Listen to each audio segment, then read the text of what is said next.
ഇതിനിടയിൽ സർവകലാശാല എന്ന് പറയുന്ന ഒരു സംവിധാനത്തിനകത്ത് അവരുടെ ഒരു ഹാളാണ് ഈ സംഘാടകർ വാടകയ്ക്കെടുത്തത്.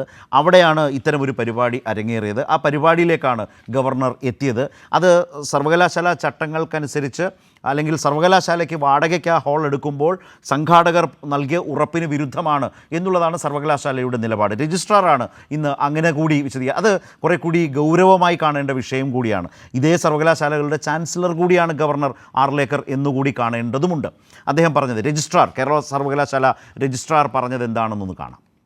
സർവകലാശാലയുടെ ഔദ്യോഗിക സംവിധാനത്തിൽ നമ്മൾ എടുത്തിരിക്കുന്ന നിയമാവലിക്കകത്ത് നിന്നേ പ്രവർത്തിക്കാൻ കഴിയത്തുള്ളൂ. ഇപ്പോൾ യൂണിവേഴ്സിറ്റിയെ സംബന്ധിച്ചിടത്തോളം യൂണിവേഴ്സിറ്റിയുടെ ചട്ടങ്ങളും നിയമങ്ങളും അതിൻ്റെ രീതികളുമുണ്ട്. ആ രീതികൾക്കനുസരിച്ചാണ് നമുക്ക് പ്രവർത്തിക്കാൻ കഴിയത്തുള്ളൂ. അപ്പോൾ അതിൻ്റെ ചട്ടങ്ങളുടെയും നിയമങ്ങൾക്കും ലംഘനം വരുമ്പോൾ നമുക്കതിൽ ബന്ധപ്പെട്ടവരുടെ ശ്രദ്ധയിൽ കൊണ്ടുവന്നിട്ടുണ്ട്. സംഘാടകരോട് അതിനുള്ള പോരായ്മകൾ പറഞ്ഞിട്ടുണ്ട്. അത് മാറ്റിയാൽ അതിനുള്ള പരിഹാരം ഉടൻ തന്നെ ചെയ്യും. അല്ലെങ്കിൽ നമുക്ക് ഈ പരിപാടിയുമായി മുന്നോട്ട് പോകുന്നതിന് സർവകലാശാലയ്ക്ക് ബുദ്ധിമുട്ടുണ്ട്. ഇത് പരിപാടി ബുക്ക് ചെയ്ത സമയത്ത് സർവകലാശാലയുടെ ചട്ടങ്ങളും നിയമങ്ങളും അനുശാസിക്കുന്ന അണ്ടർടേക്കിംഗ് തന്നെങ്കിൽ മാത്രമേ നൽകാൻ കഴിയുള്ളൂ എന്ന് പറഞ്ഞുകൊണ്ട് അവർക്ക് കത്ത് കൊടുത്തു. അതിൻ്റെ അടിസ്ഥാനത്തിൽ ആ എഗ്രിമെൻ്റ് അവർ ഒപ്പിട്ട് തന്നിട്ടുണ്ട്.